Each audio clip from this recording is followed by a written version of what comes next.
How do you evaluate commercial property? Well, one of the key things in commercial property evaluation while you're doing your due diligence is very much comps in the local area and comps in other towns that are similar demographically, similar size of towns. And this week what we're going to do is jump into comps, how to find them, what they are, and how they impact valuations in commercial property.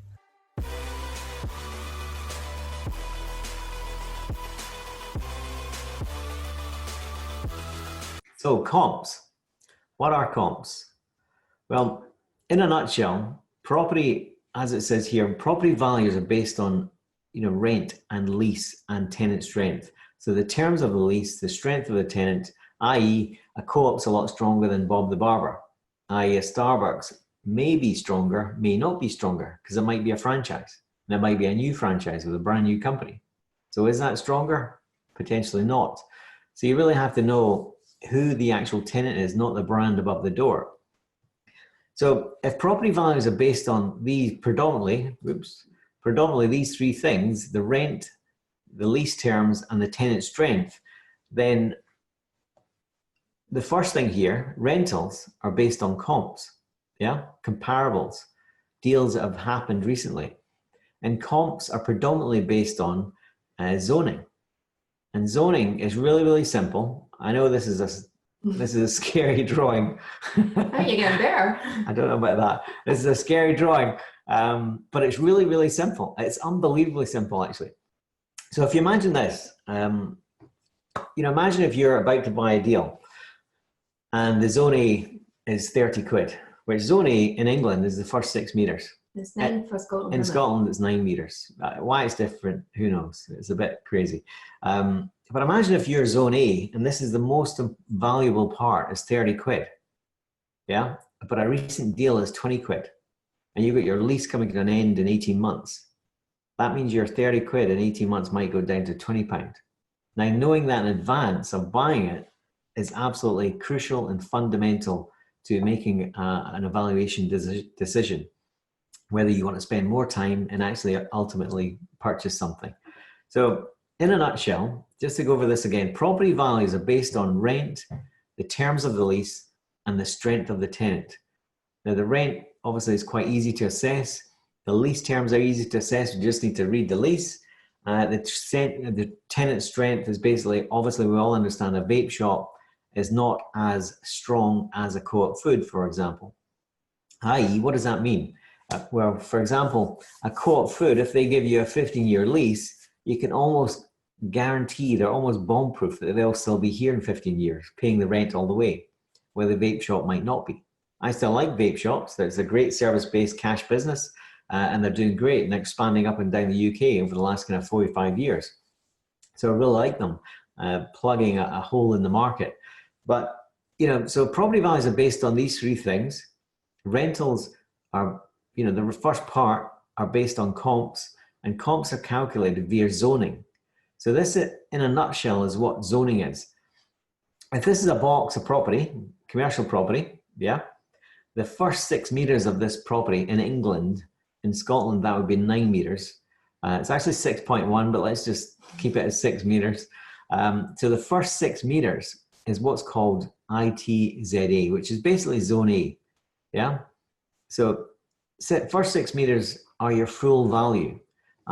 All comps in the area will be taking, and the recent deals of zone A, the recent lettings will have a zone A, pound per square foot, and that pound per square foot might be £20, which you use the £20 as zone A in order to calculate what the rent will be in the whole property. And how it works is every 6 meters you go back, you drop down in value. So zone B will be 50% of the value of zone A. Zone C, again, is 25% of the zone A. So it's kind of £20, £10, and £5 as a really simplistic model. Now, you don't have to worry about how you work all this stuff out. You don't need to work this stuff out. But you need to know someone, a local commercial property agent that has his ear to the ground, because I think we've got a test coming up. Yeah, we have a real life example of this, but in a nutshell, again, imagine if you buy something at £30 and there's been 3 recent comps at £20, foot, zone A, then you're potentially going to be going south pretty quickly at the next rent review. Or depending if it's upward only, it could be, if you've got a lease expiry in 18 months, 24 months, then you're going to be going down. So that is one of the things Ross found out about his deal, which is great. We found a really knowledgeable local expert on commercial properties, lived there all his life, this chap, and over the phone, he told Ross the comps, pretty quickly, didn't he, Ross? Or at least he told you the floor, the worst case it'll go to, kind of thing. So armed with that information, Ross's deal will maybe lose 20, 25K in rent over that deal. So that's kind of, you got to work that into your calculations of what that thing's going to be worth. If that's if your £10 rent goes down to £8, you need to be bidding on based on the £8. Yeah. But hopefully in Ross's deal, we'll be able to do a couple of things that maintains the rent level by helping them out with certain criteria. Fingers crossed, hopefully. So, next. Yeah, moving on. This here is, this was pinged over by Michelle and Douglas, and on the face of it, this looks fantastic. Not much ability to add value. Well, we don't know that yet because we don't know about the leases when they're coming to expire. But how good is this? It's all students upstairs. So you've got student accommodation up here. And the guys aren't bidding on this, so they don't mind me. They actually pinged this over for me. So thanks very much, guys, for that. I couldn't find this. So you've got students up here in Stirling, where you have an under supply of property for students, under supply of accommodation for the amount of students there. Then on the first floor, you've got a fully let office area, and then downstairs 2 charity shops. Now, charity shops, I don't know, they're not my favorite, but they're bleeding good. I mean, they're awesome.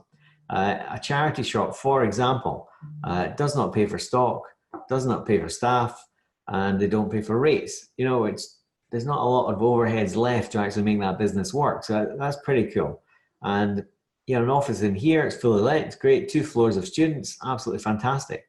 Although, where's the ability to add value? Well, there is actually an ability to add value on this one, and it's not easily seen. And it's not the kind of value you would probably think about nor want. Now, the first thing you see here is 775,000, 74K rent, which is almost near enough a 10% return, which is absolutely fantastic. And look at the condition. This property is absolutely gorgeous. Yeah, beautiful, quite new.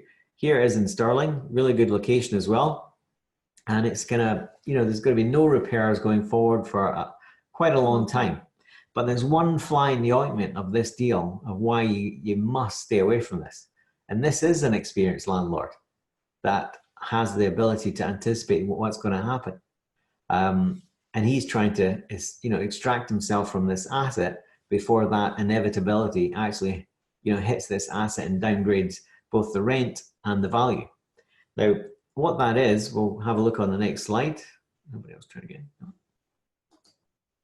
And you tell me, is this a green light, an amber, or a red light? Who can find out what the situation is? I can see Mike and... It's your homework. No, I'll tell you right now, but have a quick look and tell me, punch in the chat if you know what it is. Not you, Michelle and Douglas. They already know the answer. But there's something in here that screams red light to me. And it basically means this is going to happen. So I'll tell you what's going to happen and I'll tell you why.